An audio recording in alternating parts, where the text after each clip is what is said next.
सर्वशक्तिमान हमारे जीवन प्रभु परमेश्वर, इस समय हम आपका धन्यवाद देते हैं।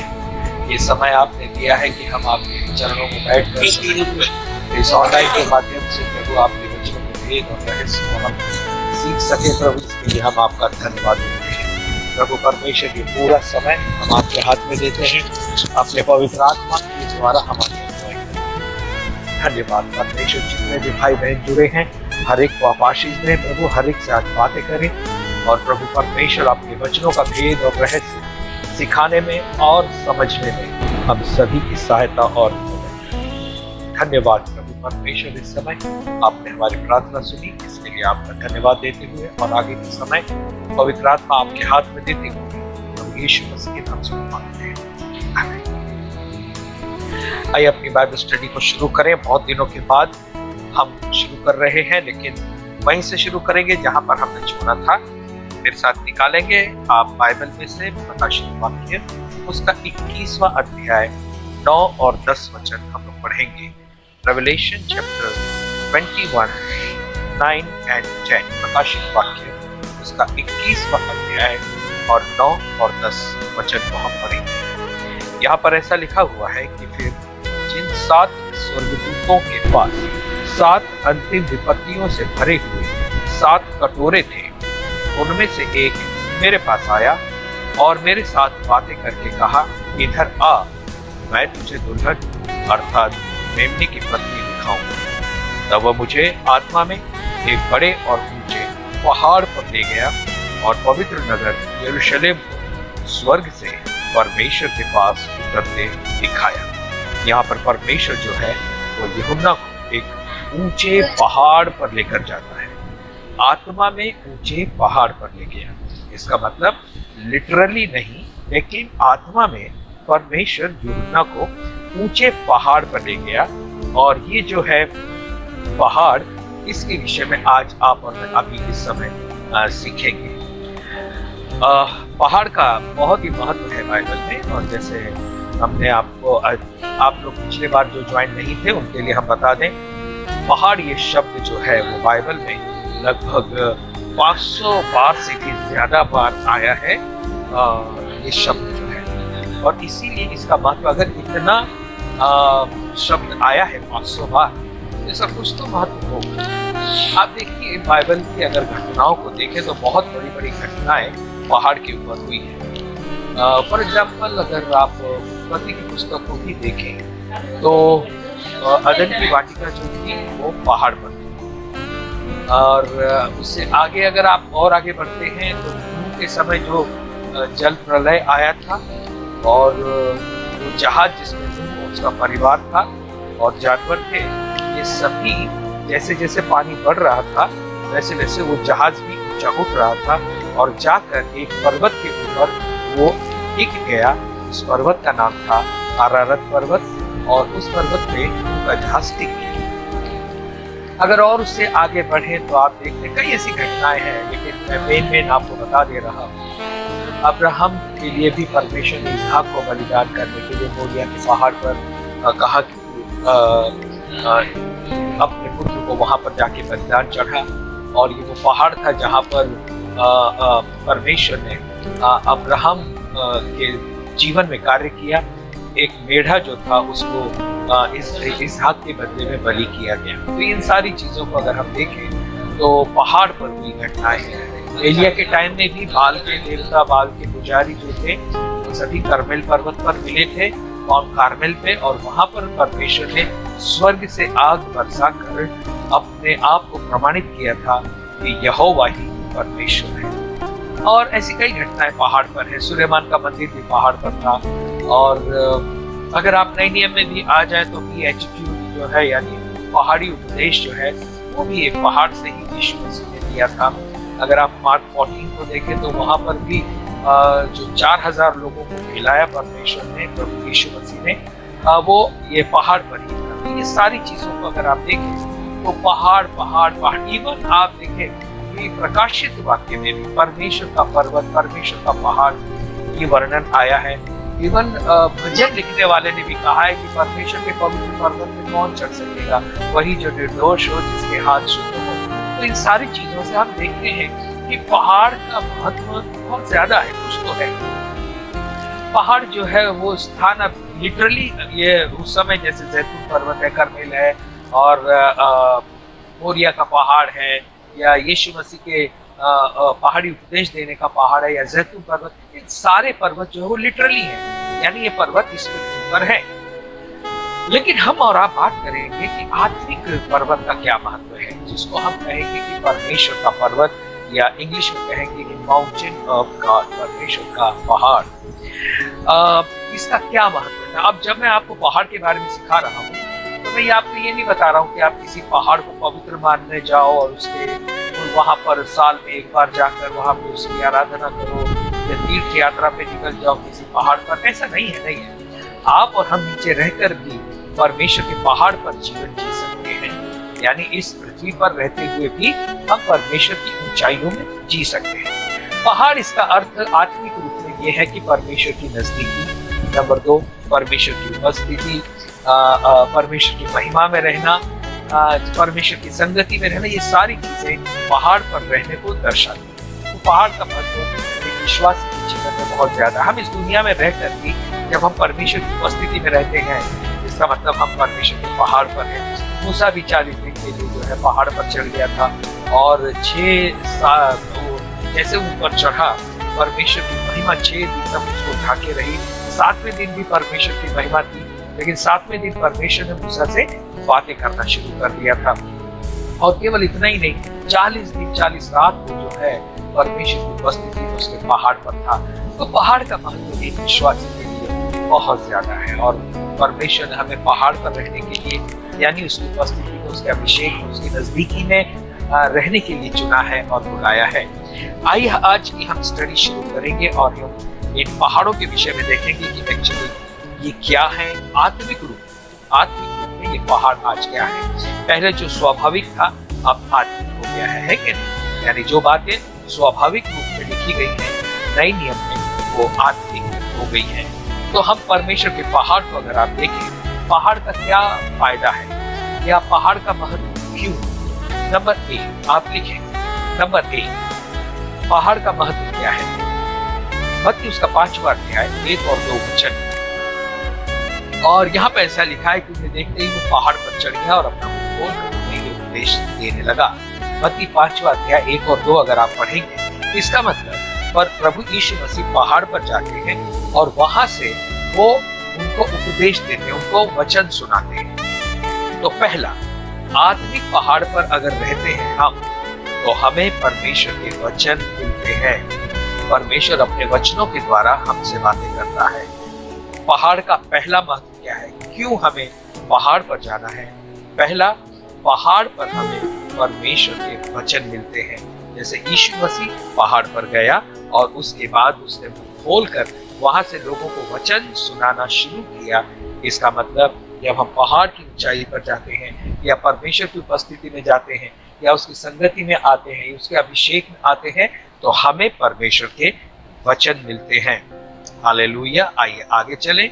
नंबर 2, पहला मैंने आपको बताया पहाड़ पर क्या मिलता है, परमेश्वर का वचन। नंबर 2, पहाड़ पर प्रार्थना होती है।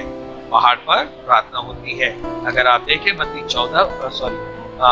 14वां अध्याय उसका 23वें वचन में हम देखेंगे, तो यीशु मसीह पहाड़ पर जाते हैं और वो प्रार्थना करते हैं। तो प्रार्थना का स्थान वो पहाड़ है, ठीक है। ये पहाड़ जब भी मैं कह रहा हूँ तो प्लीज उसको मिसअंडरस्टैंड नहीं करें। मैं फिर से कहूंगा, पहाड़ इसका मतलब कोई लिटरली पहाड़ पर नहीं चढ़ना है, हमें आत्मिक रूप में उस ऊंचाइयों पर जाना है, परमेश्वर की नजदीकी में, परमेश्वर की उपस्थिति में आना है, और इसी को कहते हैं पहाड़ पर आना। परमेश्वर चाहता है आज आप और हम सब पहाड़ पर आए। पहला हमने देखा, अगर हम परमेश्वर की उपस्थिति में आते हैं, पहाड़ पर आते हैं, ऊंचाई पर आते हैं, तो हमें सबसे पहले जो है परमेश्वर का वचन मिलता है। दूसरा, मत्ती 14:23 के आधार पर पहाड़ पर प्रार्थना होती है। तो जब भी आप प्रार्थना में जाते हैं, इसका मतलब आप परमेश्वर के पहाड़ पर चढ़े हैं। यीशु मसीह का अगर आप जीवन को देखें, तो रात भर पहाड़ पर चले जाते थे, पिता से बातें करते थे, और दिन में उतरकर लोगों के बीच में अद्भुत चिन्ह और चमत्कार करते थे। इसका मतलब जो पहाड़ के ऊपर प्रार्थना करने के द्वारा प्रभु यीशु मसीह को सामर्थ्य मिलती थी, उस सामर्थ्य का प्रदर्शन जो है वो प्रभु यीशु मसीह लोगों के बीच में नीचे आकर किया करते थे। तो मैंने आपको बताया पहाड़ पर वचन मिलता है, दूसरा पहाड़ पर क्या मिलता है? प्रार्थना होती है। तीसरा पहाड़ पर क्या होता है? पहाड़ पर जरूरतें पूरी होती हैं। पहाड़ पर जरूरतें, जब आप और मैं परमेश्वर की उपस्थिति में रहेंगे तो हमारी जरूरतें हमारी नहीं है, परमेश्वर की हो जाती है और परमेश्वर हमारी जरूरतों को अद्भुत तरीके से पूरा करता है। फॉर एग्जाम्पल अगर आप देखें तो पहाड़ पर यीशु मसीह ने लोगों को खाना खिलाया। मत्ती 15 उसका 29 से 32, अगर आप देखें मैथ्यू 15 29 32, यहाँ पर पहाड़ पर यीशु मसीह ने लोगों को खिलाया। सवाल यह है कि क्यों नगर या शहर में नहीं खिलाया? सच में देखा जाए तो यीशु मसीह भीड़ को एक ऐसे रिक्त स्थान में, ऐसे विल्डरनेस में ले गए जो शहर से दूर था और इसीलिए यीशु ने उनको वहीं पर भोजन कराया। चेलों ने कहा इन्हें भेज दे, लेकिन यीशु मसीह ने कहा कि नहीं, यहाँ से वो बहुत दूर है, उनके लिए अगर हम भेजेंगे तो वो जा नहीं पाएंगे, थक के रास्ते में रह जाएंगे। इसीलिए इसी जगह पर जहाँ वो पहाड़ पर है वहीं पर यीशु मसीह ने उन्हें भोजन कराया। कई बार हम लोग चाहते हैं कि परमेश्वर हमारी परिस्थितियों में, हमारे हालातों में आ जाए, क्योंकि हमारी जरूरतें होती है, हमारी आवश्यकता होती है और हम चाहते हैं हमारी आवश्यकता के स्थान पर परमेश्वर हमारी जरूरतों को पूरा करे। या दूसरे शब्दों में हम ये चाहते हैं कि हम जहाँ हैं वहीं हमारी जरूरतें परमेश्वर पूरा करे। लेकिन कई बार परमेश्वर हमारी इस इच्छा के विरुद्ध में कार्य करता है। जो मैं बताना चाह रहा हूँ वो ये है कि भले हम नीचे हैं, परमेश्वर हमारी जरूरतों को पूरा करना चाहता है। कब करेगा? जब हम उसकी उपस्थिति में और आगे बढ़ेंगे, जब हम उसकी उपस्थिति में ऊंचाई पर आएंगे, जब उस पहाड़ पर हम चढ़ेंगे तो परमेश्वर हमारी जरूरतें पूरी करेगा। कई लोग ऐसे होते हैं जो जहाँ हैं वहीं उनकी जरूरतें परमेश्वर पूरी करे, ऐसा वो चाहते हैं। कई बार हमारी प्रार्थना का उत्तर नहीं मिलता है। अगर आपकी प्रार्थना का उत्तर नहीं मिल रहा है तो हो सकता है कि हम दुनिया में ही रहकर, संसार में ही रहकर, संसार के तौर तरीकों में ही रहकर परमेश्वर से ये चाहते हैं कि तू हमारी जरूरतें पूरा कर। इसका मतलब प्रभु मैं जैसा जीवन जी रहा हूँ, मैं जैसे जीवन जीना चाहता हूँ, मैं बिल्कुल जीऊंगा, मैं तेरे वचनों के आधार पर नहीं, लेकिन मैं अपने तरीके से जीऊंगा। हाँ, लेकिन मेरी हर जरूरत तू मैं जहाँ हूँ वही पूरा कर। तो ऐसा नहीं होता है। परमेश्वर देखिए अब्राहम को भी एक पहाड़ पर लेके गया, जैसे मैंने आपको बताया। जब परमेश्वर अब्राहम को कहता है कि तू इसहाक को बलि कर, और जब इसहाक जो है, अब्राहम जो है वो परमेश्वर की आज्ञा को मानते हुए इस पहाड़ पर जाता है, और जैसे ही वो इसहाक को बलि करने वाला होता ही है, यानी जैसे ही वो हाथ में छुरा उठाता है, परमेश्वर की आवाज आती है और कहता है अब्राहम अपने हाथ को रोक और इसको बलि मत कर। और जब वो नीचे घूम कर देखता है तो उसे एक मेढ़ा झाड़ियों में फंसा हुआ दिखाई देता है, और तब अब्राहम को एक प्रकाशन मिलता है, और वो प्रकाशन परमेश्वर के नाम का होता है, और उसमें वो कहता है यहोवा यीरे, अर्थात परमेश्वर उपाय करेगा।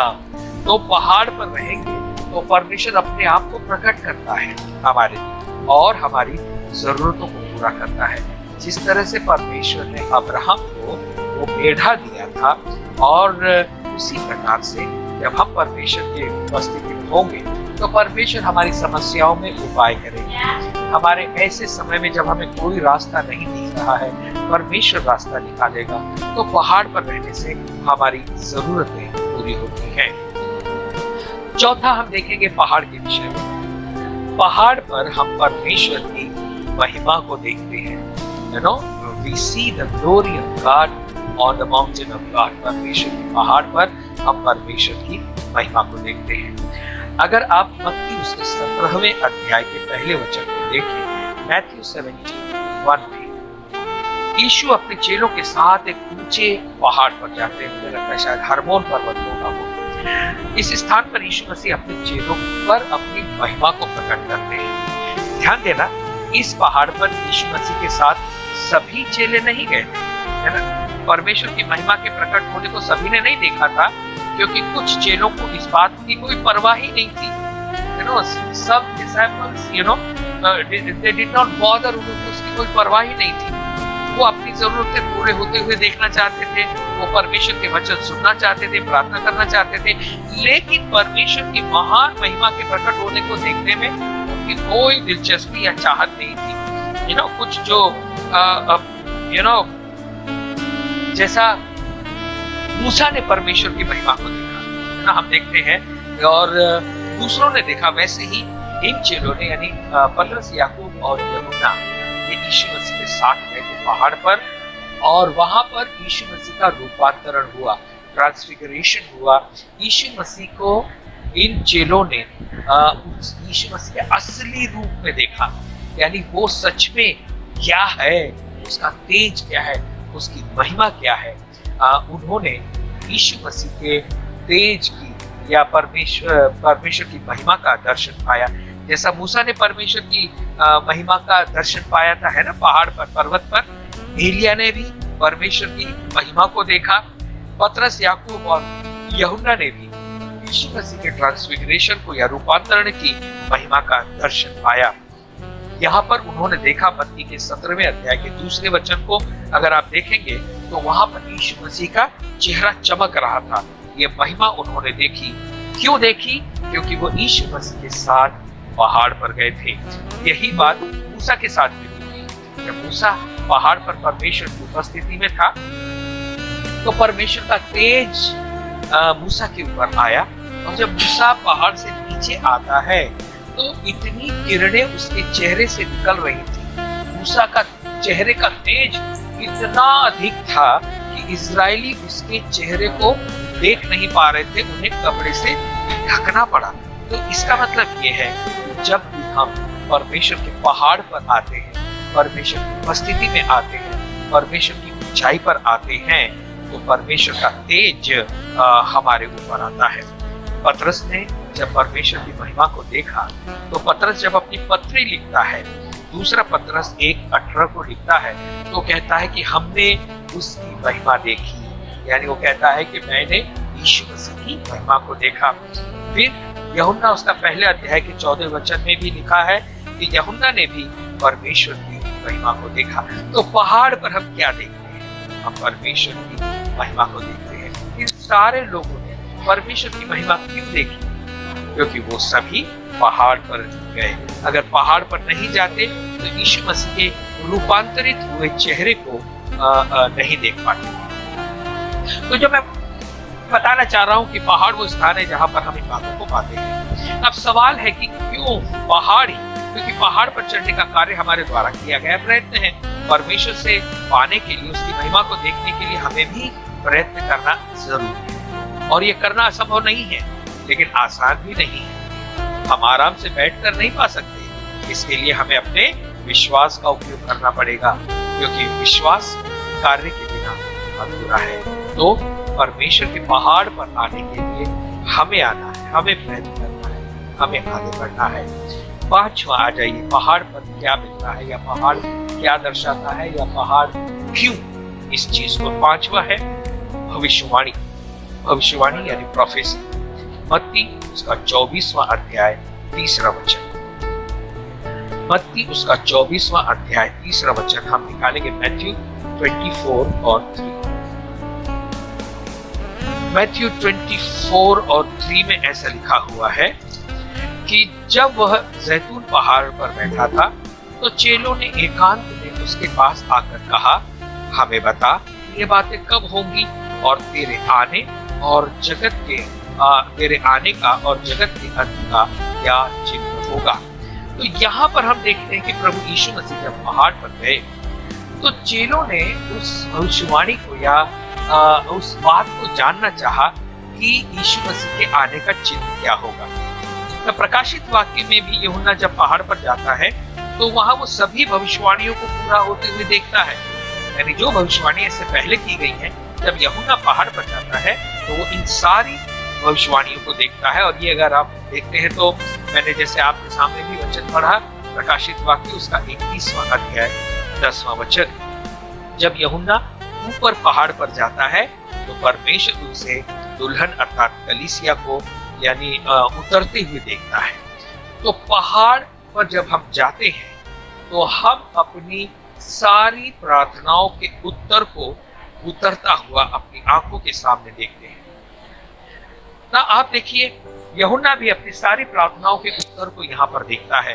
प्रकाशित वाक्य 21:10 में अंतिम युग को देखता है कि अंत में क्या होगा। यूहन्ना उस परमेश्वर के पर्वत पर शहर देखता है, दुल्हन को देखता है। केवल इतना ही नहीं, वहां से वो जीवन की नदी को देखता है, जीवन के वृक्ष को देखता है। और ये सब वो इसलिए देख पाया, क्योंकि वो पहाड़ पर गया। यीशु ने भी ऐसा ही किया। फिर से एक बार केवल उसके साथ जैतून पर्वत पर केवल 4 ही चेले थे। यानी मरकुस 13:3 में हम देखेंगे निकालकर, मरकुस उसका 13वां अध्याय और 3रा वचन। मरकुस 13:3 में ऐसा लिखा हुआ है,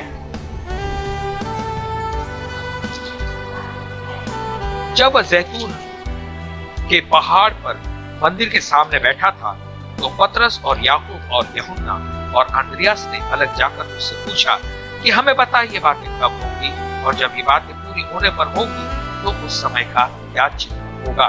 तो पहाड़ पर भविष्यवाणियों के पूरा होने और परमेश्वर के जो आने वाली बातें हैं उनके पूरे होने के समय को हम देख सकते हैं। यानी आने वाली घटनाओं को परमेश्वर हम पर प्रकट करता है, आने वाले भविष्य को परमेश्वर हम पर प्रकट करता है। और इसीलिए पहाड़ का हमारे जीवन में बहुत ही महत्व है। आप जानते हैं कि यीशु मसीह जो है जब आएंगे तो बाइबल बताती है जकरिया 14:4 में यीशु मसीह विशेष रूप से जैतून के पर्वत पर पैर रखेंगे, और वो जैतून के पर्वत पर पैर रखेगा और वो पहाड़ जो है वो 2 भागों में बंट जाएगा। यानी इसी पहाड़ पर, जिस पहाड़ पर यहाँ पे चेले जैतून पर्वत में यीशु मसीह से पूछ रहे हैं कि तेरे आने का चिन्ह क्या होगा, उसी पर्वत पर यानी उसी माउंट ऑलिव पर, उसी जैतून पर्वत पर प्रभु यीशु मसीह उतरने वाले हैं। और जैसा मैंने आपको बताया, ये यरूशलेम के पूर्व की ओर है। जैतून पर्वत यरूशलेम शहर के ईस्टर्न साइड में है। और जब यीशु मसीह उतरेगा तो ये पर्वत बीच में से 2 भागों में बंट जाएगा। यहाँ यीशु मसीह जो है भविष्यवाणी के अंतिम युग की ही बातें नहीं समझा रहे हैं। यीशु उन्हें समझाने के लिए चेलों को उसी जैतून पर्वत पर लेकर जाते हैं जिसके विषय में भविष्यवाणी की गई है। अर्थात यीशु के आगमन की घटना जहां होने वाली थी, यीशु उन्हें उसी स्थान पर लेकर जाते हैं। यहूदी जो थे वो जकरिया की जो भविष्यवाणी मैंने आपको बताया, जकरिया 14:4 की, ये यहूदी लोग इस भविष्यवाणी को जानते थे और वो जानते थे कि की गई भविष्यवाणी जरूर पूरा होगी। जब यीशु मसीह चेलों को लेकर इस भविष्यवाणी के को समझा रहे थे, चेलों को लगा कि अभी ये हो जाएगा। यानी ऐसा ही जैसा अभी यीशु मसीह बता रहे हैं वैसा अभी हो जाएगा। इसलिए तो चेलों ने यीशु से पूछा ना कि ये बातें कब पूरी होंगी। यीशु उन्हें समझाते हैं और इस भविष्यवाणी के पूरा होने के पहले कुछ और भी बातें हैं जो पूरी होंगी। वो कहते हैं कि अर्थात इस पर्वत पर पैर रखने से पहले कुछ और भी घटनाएं हैं जो पूरी होंगी। यानी यीशु मसीह उनको सही तरीके से समझा रहे थे। चेले नहीं समझ पाए थे जब यीशु मसीह वहां बातें कर रहे थे। चेलों को लगा कि ये अभी के अभी पूरा हो जाएगा, लेकिन यीशु मसीह ने कहा ये बातें पूरी होने से पहले कुछ और बातें हैं वो पूरा होने वाली हैं। और इसीलिए यीशु मसीह जो है स्वर्ग में उठाए जाने से पहले अपने चेलों को छोड़ कर उनके उठा लिए जाने के पहले यीशु मसीह जो थे वो अपने चेलों को वहां ले गए जहां से उनका जाना और दूसरी बार उनका आना होगा, अर्थात जैतून के पर्वत में। यही जैतून पर्वत वो स्थान था जहां पर चेलों ने यीशु मसीह को लास्ट टाइम देखा, क्योंकि उसके बाद यीशु मसीह उठा लिए गए। और यही जैतून पर्वत वो पहला स्थान होगा जहां संसार उसे फिर से देखेगा।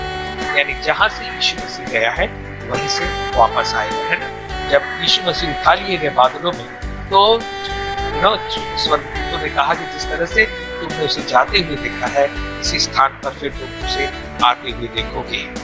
ओके, तो हमने देखा कि जो पहाड़ है वो भविष्यवाणियों के प्रकट होने, उनके पूरे होने का स्थान है। आइए 6 नंबर देखें, पहाड़ क्या है। पहाड़ बलिदान का स्थान है, सैक्रिफाइस का स्थान है। मत्ती उसका 27वां अध्याय और 33 वचन, यानी मैथ्यू चैप्टर 27 वर्स 33। यीशु मसीह यूहन्ना प्रकाशित वाक्य में यूहन्ना को परमेश्वर इस पहाड़ पर ले गया, क्योंकि ये पहाड़ ही है जहां पर हम बलिदान के सही अर्थ को समझ पाते हैं। पहाड़ क्यों महत्वपूर्ण है? क्योंकि पहाड़ ही है जहां पर हम बलिदान, सैक्रिफाइस के सही अर्थ को समझ पाते हैं। देखिए, यीशु मसीह को कहीं भी क्रूस पर नहीं चढ़ाया गया था, बल्कि उसे कलवरी नामक स्थान पर, जो मोराया पर्वत है, वहां पर क्रूस पर चढ़ाया गया। ये स्थान पर्वत की चोटी पर था, यानी यीशु मसीह का क्रूस पर चढ़ाया जाना भी पहाड़ की चोटी पे था, ऊंचाई पर था। ये सारे संसार के लिए चिन्ह था, क्योंकि यीशु मसीह को पहाड़ पर क्रूस पर चढ़ाया गया। यीशु मसीह का पहाड़ पर चढ़ाया जाना, क्रूस पर पहाड़ पर चढ़ाया जाना, ये संसार के लिए एक चिन्ह था, क्योंकि यीशु ने कहा कि मैं पृथ्वी पर ऊंचे पर चढ़ाया जाऊंगा तो सबको अपने पास खींचूंगा, है ना। जब मैं पृथ्वी पर ऊंचे पर चढ़ाया जाऊंगा, जिस तरह से मूसा के समय में सांप ऊंचे पर चढ़ाया गया और सारे लोगों ने जिसने उसको देखा उन्हें चंगाई मिली थी, ठीक उसी तरीके से यीशु मसीह कहते हैं कि अवश्य है कि मनुष्य का पुत्र भी ऊंचे पर चढ़ाया जाए। और इसीलिए यीशु मसीह ने कहा कि जब मैं ऊंचे पर चढ़ाया जाऊंगा तब सबको अपने पास खींचूंगा। ये लिखा हुआ है यूहन्ना उसके 12वें अध्याय के 32वें वचन में। और ये जो बात थी, ये एक सच्चे बलिदान की निशानी थी। यीशु मसीह का सच्चा बलिदान उस पहाड़ पर, कलवरी के पहाड़ पर। ये वही पहाड़ था जहां बलिदान चढ़ाने के लिए अब्राहम अपने पुत्र इसहाक को ले गया, जो अब्राहम का प्यारा बेटा था। आप जानते हैं, यीशु मसीह जो थे, अब्राहम मोरिया की पहाड़ी पर है, जो कलवरी स्थान है, गोलगोथा जिसको कहते हैं, वो स्थान भी मोरिया की पहाड़ी पर है। तो आप समझ सकते हैं, जिस स्थान पर इसहाक को बलि करने के लिए ले जाया गया, उसके बदले मेढ़ा दिया गया, ठीक उसी पहाड़ पर प्रभु यीशु मसीह को भी बलिदान कराया गया। तो जब अब्राहम के बारे में अगर आप देखें, जैसे अब्राहम जो है अपने बेटे को जैसी मोरिया की पहाड़ी पर बलिदान करने ही वाला था, परमेश्वर उससे कहता, अब्राहम बलिदान तेरा बेटा नहीं बल्कि मेरा बेटा करेगा, मैं उसे तुझे दूंगा। मोरिया की पहाड़ी पर परमेश्वर ने अब्राहम से कहा, अब्राहम रुक जा, बलिदान तेरे बेटे का नहीं होगा, वो अधूरा बलिदान होगा। बलिदान के लिए जो बेटा है मैं तुझे दूंगा। और हम देखते हैं कि ये वही पहाड़ था जहां परमेश्वर ने बलिदान देने का उपाय किया। पुराने नियम के लोगों के विचार के अनुसार परमेश्वर की आराधना का स्थान हमेशा पहाड़ ही रहता था। ध्यान रहे, आराधना केवल गीतों का गाया जाना ही नहीं है।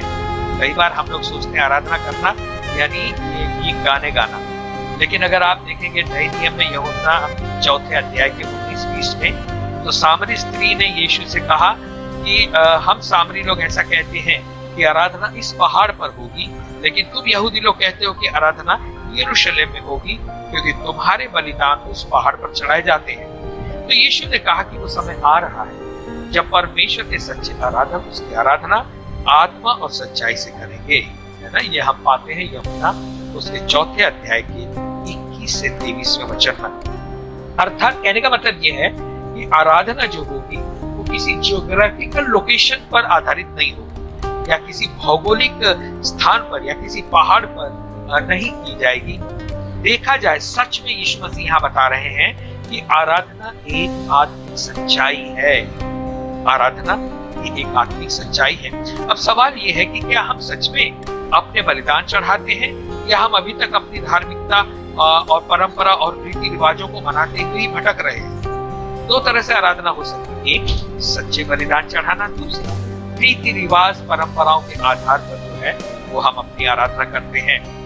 यदि हम अपनी आराधना धार्मिक परंपरा रीति रिवाजों को मनाते हुए करते हैं, तो ये सच्ची आराधना नहीं है। इसको हम सच्ची आराधना नहीं कहते। तो ये पहाड़ ही है जहाँ पर हम बलिदान को पूरा होते हुए देखते हैं। यीशु ने चेलों से कहा कि जब तुम इन बातों के पूरा होते हुए देखो तो पहाड़ों पर भाग जाओ। मत्ती 24वां अध्याय 15 और 16 वचन, Matthew 24, 15 and 16। इसका मतलब जब तुम भविष्यवाणियों की बातों को पूरा होते हुए देखो तो कहाँ भाग जाओ?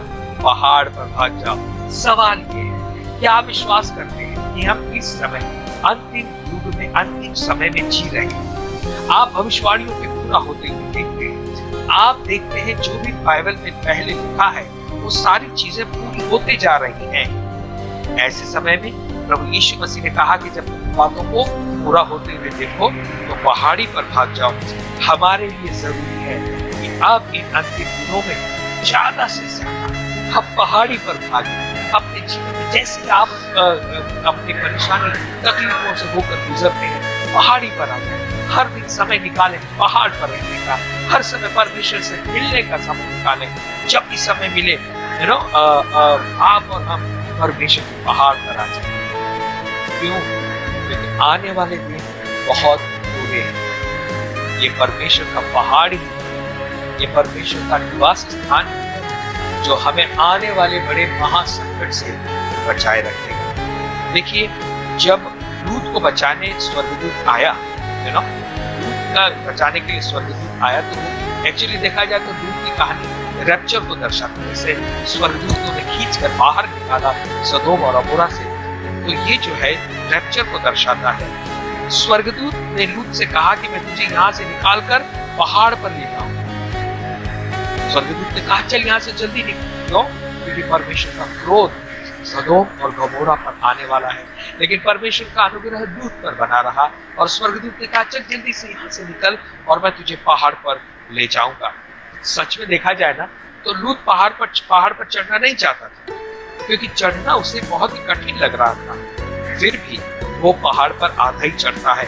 अगर आप इसको जानना चाहते हैं तो आप पढ़ सकते हैं उत्पत्ति उसका 19वां अध्याय 18 और 19 वचन, यानी जेनेसिस चैप्टर 19 वर्स 18 and 19। लूत जो है वो पूरा नहीं चढ़ता है, आधा चढ़ता है। लेकिन आप जानते हैं अंतिम दिनों में परमेश्वर हमें पहाड़ पर ले जाना चाहता है, अपनी उपस्थिति में ले जाना चाहता है। हालेलुया। तो प्लीज प्रभु के जनों, जब भी आप परमेश्वर की उपस्थिति में आते हैं तो आप आधे नहीं, पहाड़ पर आधे में रुके नहीं, परमेश्वर के पहाड़ पर चढ़े। क्यों? क्योंकि समय निकट है, अंतिम समय बहुत नजदीक है। सातवां हम देखेंगे पहाड़ के बारे में। पहाड़ जो है वो इकट्ठा होने का स्थान है, असेंबली का स्थान है। यह मत्ती उसका 28वां अध्याय 16 और 17 हम पढ़ेंगे। मैथ्यू चैप्टर 28, मत्ती उसका 28वां अध्याय 16 और 17 वचन हम पढ़ेंगे। Matthew 28, 16 and 17। यहाँ पर ऐसा लिखा है, 11 चेले गलील में उस पहाड़ पर गए जिसे यीशु ने उन्हें बताया था। उन्होंने उसके दर्शन पाकर उसे प्रणाम किया और किसी को संदेह नहीं हुआ। ये सारे चेले एक साथ मिलकर उस पहाड़ पर गए और ये वो स्थान था जहां पर उन्होंने प्रभु का दर्शन पाया। ना इकट्ठा होना भी बहुत जरूरी है। अभी आप और हम देखते हैं कि आपको अच्छे से अच्छे मैसेज यूट्यूब पर मिल जाएंगे, इंटरनेट पर मिल जाएंगे। कई बार लोग कहते हैं कि बाइबल हमारे पास है और अच्छे से अच्छे मैसेज हैं, बड़े बड़े परमेश्वर के दासों के द्वारा प्रचार किए हुए संदेश हैं। चर्च आने की क्या जरूरत है? चर्च क्यों आए? लेकिन मैं आपको बताऊं, कलीसिया यही तो परमेश्वर की योजना थी। कलीसिया में इकट्ठा होना ये परमेश्वर की योजना थी। चेले भी प्रेरितों के काम में अगर आप देखें तो इकट्ठा हुआ करते थे, एक साथ आया करते थे। आज भी हमारे लिए जरूरी है कि हम एक साथ आए। चर्च है तो प्लीज आप उसमें जाएं। मुझे पता है घर में आपके पास बाइबल है, मुझे पता है आप अपने टीवी या मोबाइल पर प्रचार सुन सकते हैं, सब हो सकता है। लेकिन ये परमेश्वर की योजना नहीं थी कि हर व्यक्ति अलग अलग अपने तरीके से आराधना करेगा। जब भी प्रभु का वार है, परमेश्वर का समय है, परमेश्वर की कलीसिया का दिन है, इकट्ठा होना, असेंबली होना का जो बात है। यहाँ पर हमने देखा मत्ती 28 में जब 11 चेले उस पहाड़ पर आए, उन्होंने यीशु मसीह के दर्शन को पाया। यीशु मसीह का दर्शन उन्हें अकेले भी मिल सकता था, लेकिन परमेश्वर की योजना में अकेला नहीं बल्कि इकट्ठा होना या कलीसिया है। और इसीलिए यीशु मसीह की मृत्यु और पुनरुत्थान के बाद स्वर्गदूत उनके सामने प्रकट होकर कहता है कि तुम्हें गलील के पहाड़ पर इकट्ठा होना है, और वहां उन्होंने यीशु का, और जब ये चेले गलील के पहाड़ पर जाते हैं तो वहां पर उन्होंने यीशु मसीह का दर्शन पाया, उसकी आराधना की। ओके, पर किसी ने संदेह किया, ये भी लिखा हुआ है, किसी ने संदेह किया। तो यहाँ वचन यही बताता है कि वो गलील का कौन सा पहाड़ था जिसे चेलों को पता था कि उन्हें गलील के किस पहाड़ पर जाना है। शायद ये वही पहाड़ होगा जिसका वर्णन मरकुस उसके 30वें अध्याय के 13 और 14 में आया है। आइए हम इसको पढ़ें। कैसे पता? यीशु मसीह ने कहा, स्वर्गदूत ने कहा तो गलील में जाओ, पहाड़ पर चढ़ जाओ। चेलों को कैसे पता चला कि गलील के पहाड़ में कौन सी जगह पे जाना है? और इसको हम देखते हैं मरकुस उसका 3रा अध्याय और 13 और 14 वचन। मरकुस 3, 13, 14। मरकुस 3रा अध्याय 13 और 14 वचन। यहाँ पर ऐसा लिखा है, फिर वह पहाड़ पर चढ़ गया और जिन्हें वह चाहता था उन्हें अपने पास बुलाया और वे उसके पास आए। तब उसने 12 पुरुषों को नियुक्त किया कि वे उसके साथ रहें और वह उन्हें भेजे कि प्रचार करें। तो यहाँ पर भी हम देखते हैं प्रभु यीशु मसीह ने अपने 12 चेलों को एक साथ इकट्ठा किया। तो मैं ये बताना चाहता हूँ कि पहाड़ जो है वो केवल अकेले ही रहने का स्थान नहीं है। पहाड़ पर हम एक साथ आते हैं। जब भी हम प्रभु के समय में जब चर्च में आते हैं तो ये जरूरी है हर इतवार को आप और हम परमेश्वर के पहाड़ पर आए। तो इस समय आपने और मैंने क्या सीखा? पहाड़ यानी वो आत्मिक स्थान जो परमेश्वर की उपस्थिति का है।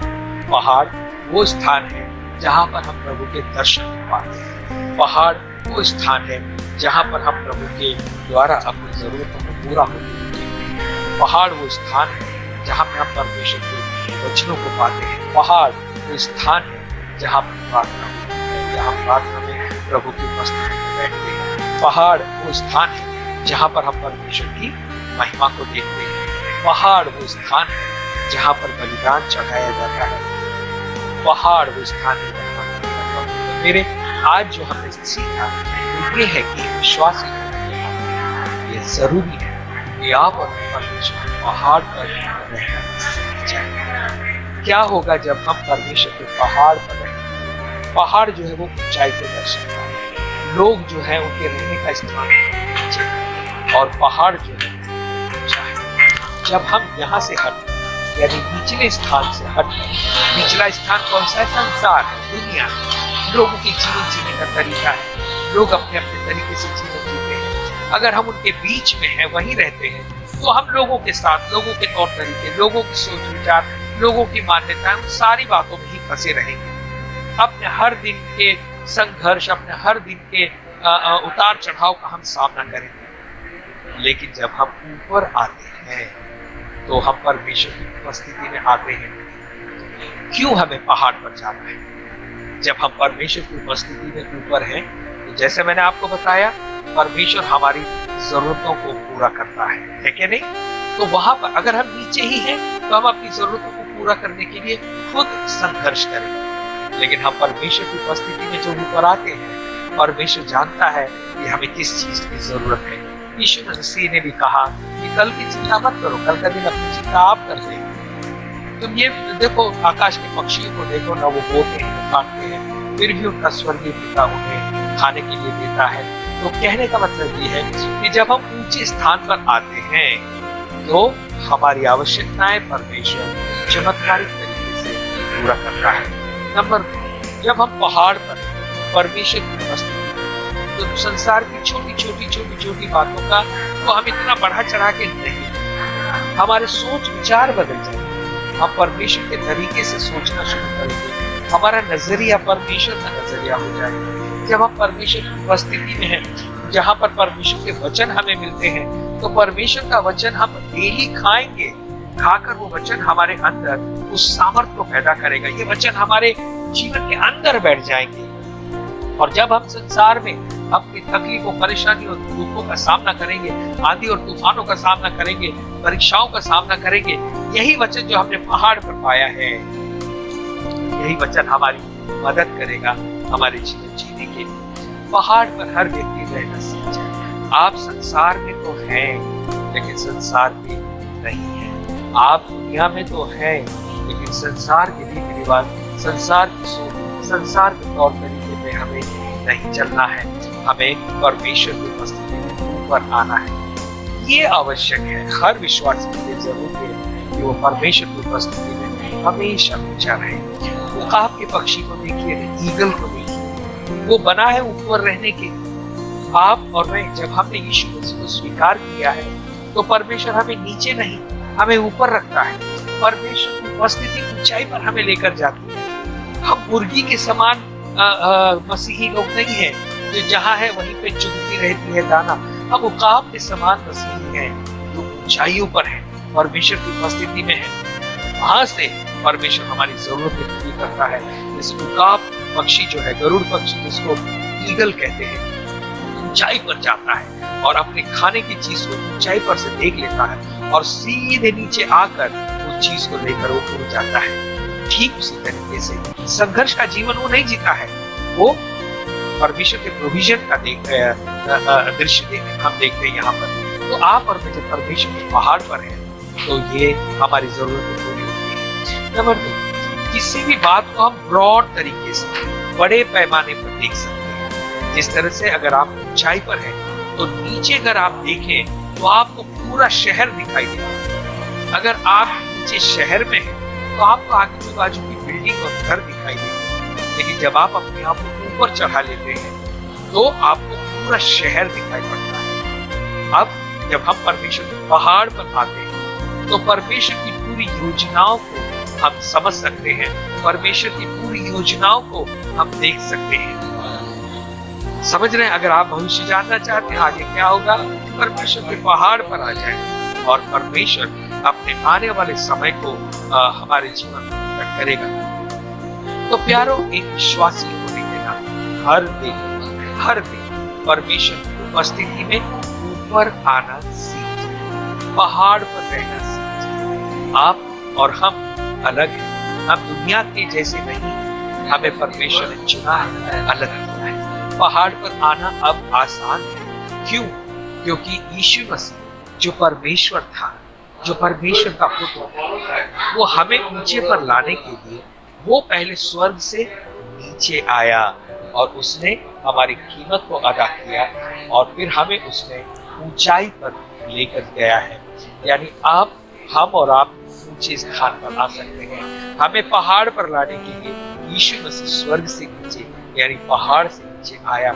और अब केवल इतना ही नहीं, उसने हमें पवित्र आत्मा भी दिया है, जो परमेश्वर के धार्मिकता के मार्गों में हमारी अगुवाई करता है, यानी कि हमें पहाड़ चढ़ने में सहायता और मदद करता है। तो प्यारो, अब पहाड़ चढ़ना कोई भारी बात नहीं है। परमेश्वर प्रभु यीशु मसीह ने हमें पहाड़ पर ले आने के लिए उसने खुद अपने आप को नम्र किया।